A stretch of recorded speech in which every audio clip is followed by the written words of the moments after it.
প্রোগ্রামের এই অংশে রয়েছে gadget information and some hangout places.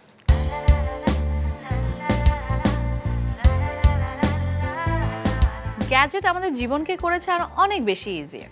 So gadget ইনফরমেশনে professional ফটোগ্রাফারদের জন্য আমাদের এবারের আয়োজনে থাকছে DSLR ক্যামেরা নিয়ে কিছু ইনফরমেশন।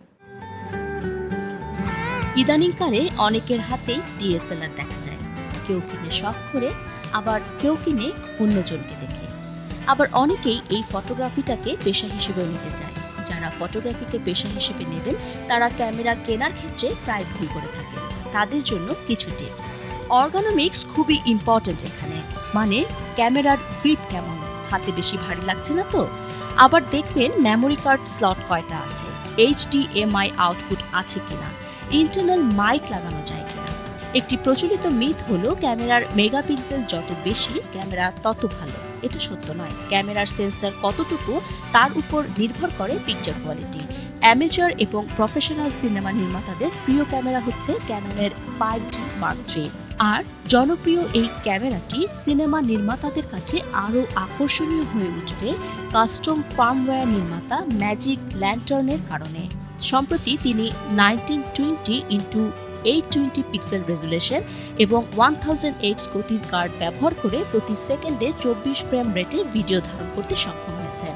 24 FPS এর ভিডিও ফুটেজ উন্নত ডায়নামিক রেঞ্জ এবং রেজুলেশন পেতে সাহায্য করে এবং পোস্ট প্রোডাকশনের সময় বিশেষ সুবিধা পাওয়া যায়। সুবিধাটি মার্ক II ব্যবহারকারীরাও পাবে বলে উল্লেখ করেছে ম্যাজিক। তবে এই ক্যামেরা ফুল ফ্রেম মোডে সর্বোচ্চ 1880x840 পিক্সেলে ছবি তুলতে সক্ষম সবচেয়ে বেশি রেজুলেশনের DSLR ক্যামেরা নিকন D800 এর। D800 ছবি তুলতে পারবে সর্বোচ্চ 36.3 মেগাপিক্সেলে। Sony Alpha A99 full frame camera 24.3 megapixel CMOS Exmor sensor 100 থেকে 25 600 ISO 14 বিটের আউটপুট এবং সর্বোচ্চ shutter speed 1/8000।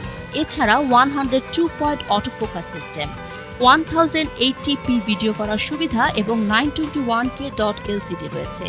Canon 5D Mark II 21.1 megapixel সম্বলিত এই ক্যামেরাটির রয়েছে 36x24 মিলিমিটার CMOS সেন্সর, 45টি ভিন্ন ভিন্ন ফোকাস এবং iOS এর জন্য ইতিমধ্যে ক্যামেরাটি আলোকচিত্রীদের নজর কেড়েছে। তবে ক্যামেরাটির সবচেয়ে চমকপ্রদ দিকটি হলো এর দ্রুততা।